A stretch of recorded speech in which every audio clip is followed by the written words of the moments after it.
They say every family has a breaking point. Mine cost exactly $900. I'm Danielle Moore, and last October, I spent my last dollar on a collapsing house in the backwoods of Pennsylvania. Not a dream home, not even a livable one. Just a broken-down box with a sagging porch and windows too shattered to reflect anything back. My family didn't just disapprove, they cut me off entirely. No arguments, no discussions, just silence. At first, I thought the quiet was the hardest part, but what really broke me was realizing that their love had always come with a price tag, one I had finally stopped paying. I remember the cold bite of that first morning, the wind scraping through cracks in the siding, and me sitting on a folding chair I once used during lunch breaks to write poetry. I wasn't proud. I wasn't hopeful. I felt like I had disappeared. But still I stayed. I stayed because for the first time, no one could take this from me. Now, months later, the same family who shut me out is calling again. They're not offering apologies. They're asking if I have a spare room. But before we talk about that knock on my door, you need to hear what happened the night they erased me. It was a Thursday night, early October, the kind where the leaves hadn't fully turned, but the air had a bite that warned you change was coming. My sister Megan was turning 35, and our parents threw her a birthday dinner, like they always did, linen napkins, overpriced lasagna, and a guest list that didn't feel like family so much as an audience. I hadn't planned to say anything. I never did. I played my role, quiet, supportive, careful not to draw too much attention. But that night, everything shifted. My mom was going on about Megan's upcoming retreat in Sedona. It's a full-body reset, she said, swirling her wine glass. $12,000 to reclaim her feminine power. Dad nodded. Danielle, didn't you say you were sending the funds this week? I looked up from my plate. The lasagna was dry. I set my fork down. No, I said. I didn't. I bought a house. It came out soft but clear, like I'd been waiting for this moment without knowing it. The air changed instantly. Megan stopped chewing. Mom blinked like she'd misheard me. You what? Dad's voice dropped, calm, cold, heavy. You spent your savings on yourself. Megan gave a little laugh, sharp as glass. You bought a dump instead of helping me reset. That is so you, Danny. I kept my voice even, which only made the tension worse. I never said I'd pay for it. I just didn't say no. The silence stretched thin and sharp. Then Mom set her glass down with a click that echoed like a gavel. You've clearly chosen poverty. Don't expect us to support your delusions. I opened my mouth to speak, but Dad raised a hand, his version of a shut door. You want independence. Fine, be completely on your own. I waited for someone to soften it. Megan, maybe. A half-hearted joke, a shrug. But no one said a word. I left the restaurant that night with nothing but a to-go box and the weight of knowing I was no longer part of the family story. The next morning, I was gone from the group chat. No brunch invites, no birthday plans, no Easter texts.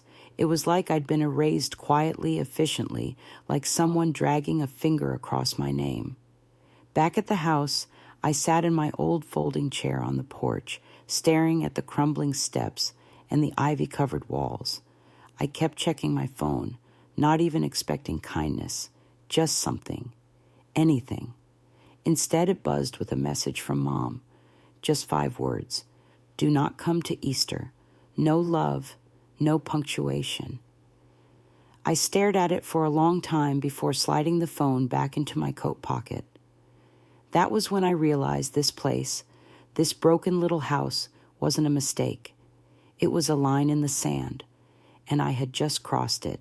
But I wasn't prepared for how much further things would go once I stepped fully into the silence. The silence wasn't loud at first. It crept in slowly, like fog across a field, muffling everything I used to think mattered. I spent the next few days trying to make the place feel less like a ruin and more like a decision. The walls were cold, smelled like mildew, and something deeper like memory. I dragged my old duffel bag inside, dropped it by a sagging couch that someone had left behind years ago, and stood in the middle of the living room as the floor groaned under my boots. It was all mine, every inch of rot, every draft, every crack. It felt like failure, and freedom had gotten into a fist fight, and both decided to move in with me.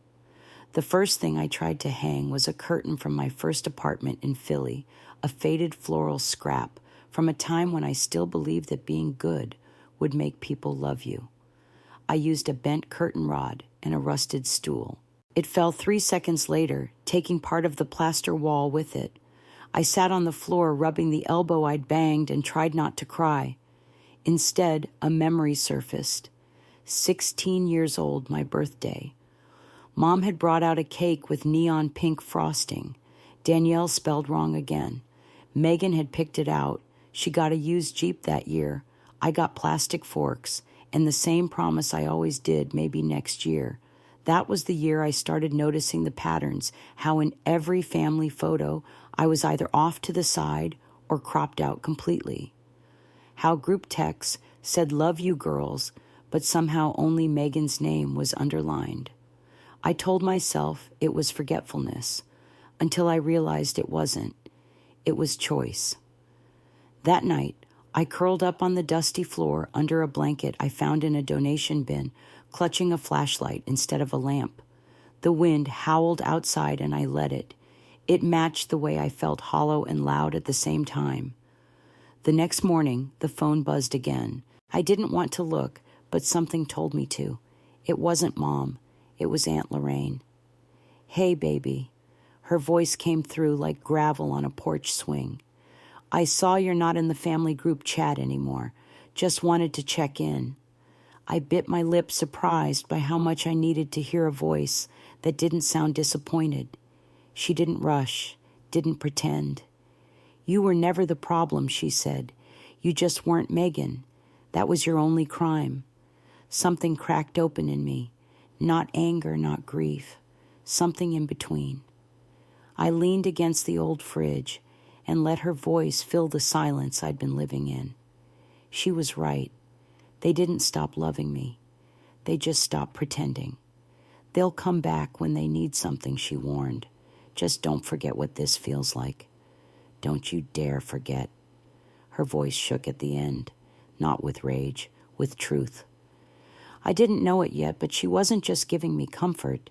She was giving me a warning, one that would come knocking far sooner than I expected. The days started to blur together. After that, cold mornings, colder nights, and an endless rhythm of scraping, hammering, sweeping, and sitting still with my thoughts. There were no more calls from Mom, no surprise check-ins, no apologies. Just wind through the broken porch railings and the occasional rustle of raccoons settling into the overgrowth beside the house. I worked with what I had: a box of donated tools, a cheap gallon of off-white paint, and a stubborn sense that if I could fix even one window, maybe I could fix a part of myself. Some nights I would sit in the dark with nothing but the glow of my phone, scrolling through photos. I used to love vacations. I hadn't been invited to holidays I'd been cropped out of. At first, I thought I was imagining it, but the pattern was clear. When I showed up in pictures, I was always half-turned, cut off, fading into the background, like I was never supposed to be there in the first place. I wasn't angry. I was just tired. Tired of trying to matter to people who had already decided I didn't. And still, even in that heaviness, I found small pieces of myself returning. The smell of coffee in the morning, the way the sun came through the broken blinds. Even the ache in my shoulders from scraping wallpaper felt honest. I didn't have to pretend here. That meant something. It wasn't much, but it was mine. I was sitting on the floor one evening, flipping through an old notebook of poems I'd written on my lunch breaks years ago, when the phone buzzed again. I braced myself, Mom again maybe, or Megan, with another biting joke masked as concern. But it wasn't either of them. It was a voicemail from Mom. No preview, just her name glowing on the screen like an echo from another life. I stared at it. I didn't press play, not at first. I just held the phone in my lap like it might burn me. After a few minutes, curiosity won out. I listened. Her voice was syrupy sweet, the kind she used with church ladies and PTA moms. Danielle, sweetheart. I've been thinking about you. I know things got tense, but Megan's been under a lot of stress. You know how sensitive she is. There it was. The same script. Megan made of glass, me made of stone. Your father didn't mean what he said. He was hurt. And you, well, you've always been the strong one. That line hit like a slap. Be the strong one, again, so they wouldn't have to change, so they wouldn't have to apologize. The message ended with a soft chuckle. Maybe it's time to let this go. I sat in silence, heart-pounding breath, stuck somewhere between hurt and fury. I'd been told to be the bigger person my whole life, but all that ever did was make room for everyone else to be smaller. I set the phone down without deleting the message. I needed the reminder. Because deep down, I knew something was coming. Not peace, not closure, a knock, and this time, I wouldn't be the one opening the door with open arms. It happened on a Thursday morning, just after dawn, when the frost still clung to the grass like it was afraid to let go. I was half asleep on the living room couch, wrapped in the old quilt Aunt Lorraine had mailed me after that first phone call. The house was still quiet, the kind of quiet that only comes from real solitude, uninterrupted, untouched. I had just poured a mug of black coffee when I heard the knock. 3 sharp raps. I froze. It wasn't the wind, not a package drop. Someone was here. I peeked through the warped edge of the curtain, heart sinking fast. It was Megan, of course, standing on my rotting porch in a cream-colored trench coat, sunglasses, too big for her face, one stiletto heel tapping impatiently against the cracked concrete. She looked like she was headed to a brunch in Manhattan, not a rundown house in the hills. She didn't wait for me to open the door. Instead, she turned and chirped to a neighbor walking his dog. Mom says she's gone full mountain hermit, but hey, some people need their little rebellions, right? Her voice was all sugar, and pity dipped in condescension. I opened the door slowly. She turned back to me with a smile stretched thin. Well, there she is, the proud homeowner. Her eyes scanned the broken porch rail, the overgrown yard. Charming place, she added, pinching the peeling paint like it was contagious. I didn't say a word, just leaned against the doorframe, arms crossed, letting her fill the silence. Look, she sighed dramatically. I'm in a bit of a situation. A pipe burst at the retreat center. Total mess. I just need a place for a night or two. Anywhere is fine. Even here. The way she said even here made my stomach twist. Like my home was a last resort motel, not the lifeboat I'd built with scraped knuckles and stubborn hope. You told Mom I was mentally spiraling in a hoarder shack, I said flatly. And now you need a bed. She had the nerve to look mildly embarrassed. I didn't say it like that. I was worried. And look at you, you're surviving. Still doing that Grant whispering thing. She never cared to remember what I actually did. But I stepped aside. One night. No more. Don't touch anything, I said. Her smile returned instantly like someone flipping a switch. You're the best. You always were. That's why people walk all over you. She breezed past me, heels clicking across my patched-up floor like royalty visiting the peasants. I stood there staring at her back, knowing deep down this wasn't about a pipe or a retreat. Megan hadn't come here because she respected my choice. She came because she needed something. and she assumed I'd still be the girl too eager to be loved to say no. I closed the door slowly behind her, locking it with a quiet click. Something in my gut told me this wasn't just a visit. This was the start of something much bigger, something I wouldn't be able to ignore. The next morning, I woke to the smell of instant coffee, but not the warm, comforting kind. It was sharp, almost artificial, and carried something else with it. A nervous buzz, like the feeling you get before a storm you know is coming, but can't quite see yet. I pulled a sweater over my tank top and stepped into the hallway barefoot, each floorboard groaning under my feet like it was trying to warn me. The kitchen was glowing, not from sunlight, but from a ring light sitting on my chipped countertop. Megan was seated at the table, fully made-up lip gloss, shining hair curled like a salon commercial. She was talking to her phone, her voice syrupy sweet, the kind she used when she was selling something. "Say hi to my angels," she cooed to her followers, panning her phone across my kitchen. "We're doing something really meaningful today. I wanted to show you all where my sister's been living." I froze. My counters had been rearranged, my dented kettle shoved aside, replaced by oat milk cartons, granola bars, and a lavender candle I had never seen before. It looked like a set, carefully staged poverty. Megan beamed into the camera. "It's a bit of a fixer, but we love a transformation, don't we?" She laughed, then kicked the broken fridge lightly. "This baby hasn't worked since Y2K. I stood there, heart pounding, my hands curled into fists. "Is that really your sister?" one of her followers asked, the comment floating across the screen. Megan didn't miss a beat. She angled the phone toward me, capturing me in my old slippers and oversized hoodie. "Yep," she said with a smirk. "It's giving Great Depression chic, right?" And that's when something inside me broke, not like glass. Not loud or messy, just a quiet snap, the kind that says enough. I walked over calmly and ripped the phone off the tripod. The suction cup popped loud against the silence. "Hey, what are you doing?" she shrieked, standing up fast, knocking over a stool. "You want content?" I said, leveling my voice. "Here's your headline. Get out before I give them the real story." Her expression changed instantly. The smirk vanished, replaced by that polished victim face she wore so well. "I was just trying to help," she whispered, clutching her makeup bag like it was a shield. "You mocked me.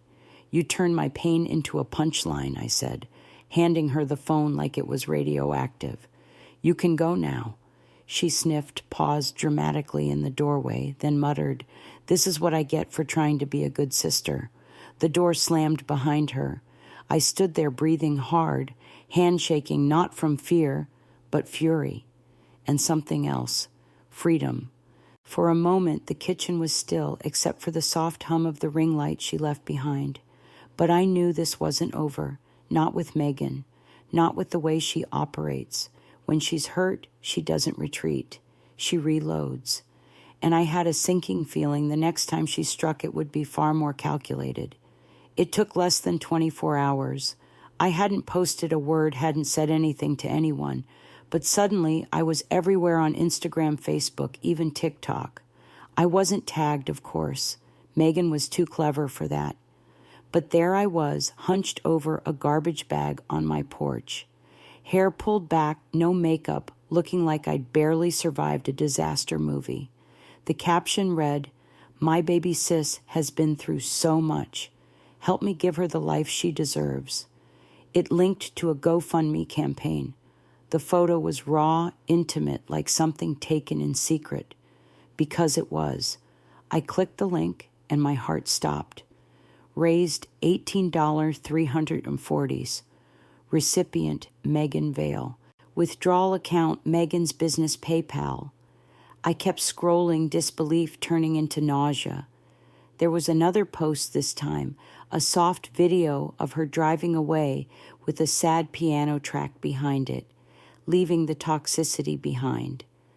Sometimes you have to let go to heal.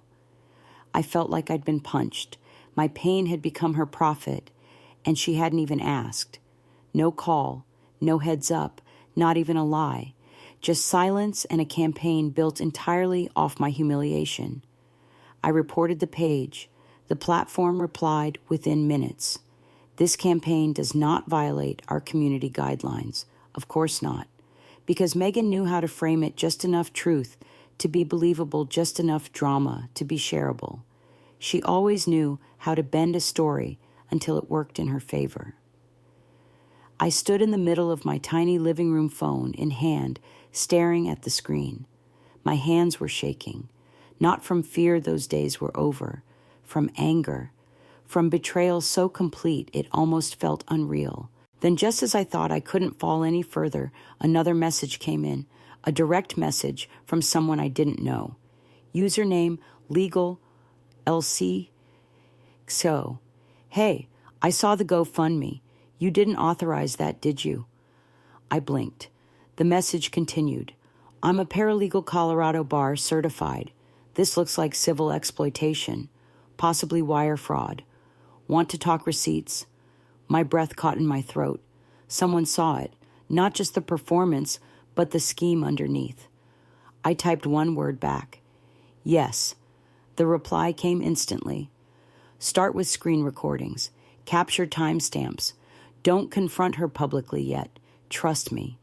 And for the first time in weeks, I felt something I hadn't allowed myself to feel. Power. Not rage, not vengeance. Just that quiet flicker of control I'd been denied for so long.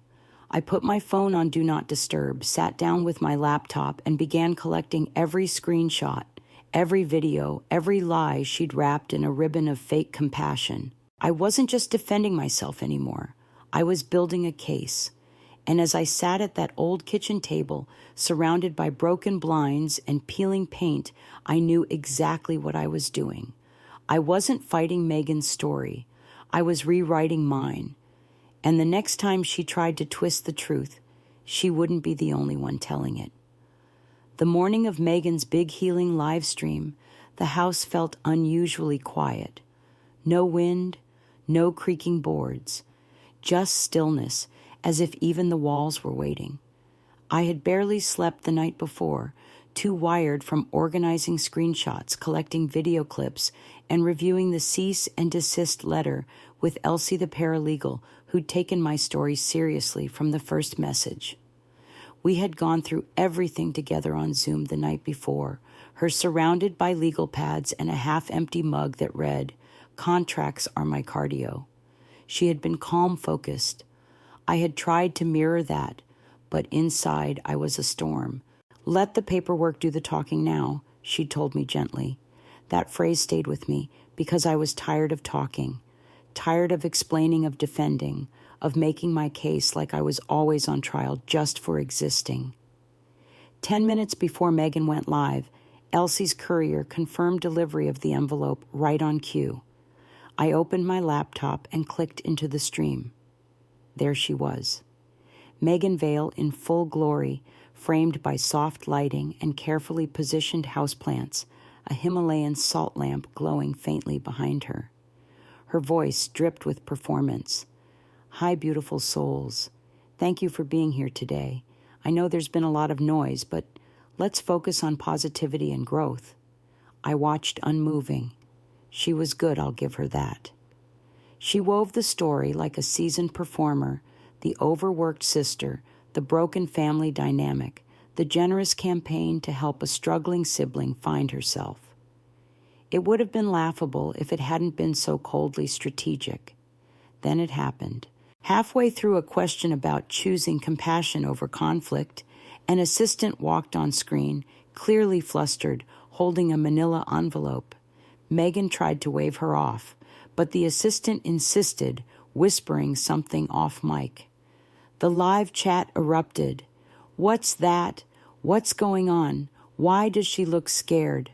Megan's eyes darted across the room. She opened the envelope and scanned the letter. Her hand trembled. The background music, normally a soft instrumental loop, stuttered. For the first time, Megan didn't have a script. She mumbled something no one could make out. Then, without warning, the stream cut. No goodbye, no thank you, just static. I sat in silence, hands still on my keyboard. I didn't cheer. I didn't gloat. I just breathed. For the first time in a long time, I wasn't a footnote in someone else's narrative. I was the author now. And as the internet began to buzz with theories and screenshots, I stayed still. No need to explain. The truth had done what years of pleading never could. But beneath the calm, something deeper stirred. Not revenge, not even satisfaction. It was grief. Grief for the sister I'd never really had. For the family that never made space for who I truly was. That feeling, quiet and raw, wrapped itself around me like a second skin. Because I knew even after all this, the story wasn't over. The hardest part still waited on the other side of silence. Morning light poured through the patched windows of my little house, painting golden rectangles on the newly sanded floor. The scent of fresh paint and brewed coffee drifted through the air like quiet victory. No more mildew. No more shadows, just warmth. I stood at the doorway, barefoot, watching neighborhood kids draw crooked chalk suns on the sidewalk, their laughter echoing without weight. Inside the world I built, slowly, stubbornly, felt real. A home, not just shelter. My phone buzzed beside the coffee pot. A message from Megan. No apology, just another request. Can we stay with you for a bit? I stared at it, heart still, and typed one simple reply. There's no space for lies here anymore. I wish you peace. Then I placed the phone down gently, like closing a chapter I no longer needed to revisit. In betrayal, I found clarity. In abandonment, I found my voice. And in silence, I found rebirth. Sometimes it takes losing everything you were given to become everything you were meant to be. True loyalty isn't about blood. It's about truth boundaries and the courage to choose yourself. If this story moved, you share your own moment of rediscovery in the comments. And don't forget to subscribe for more stories that remind us we're never truly alone.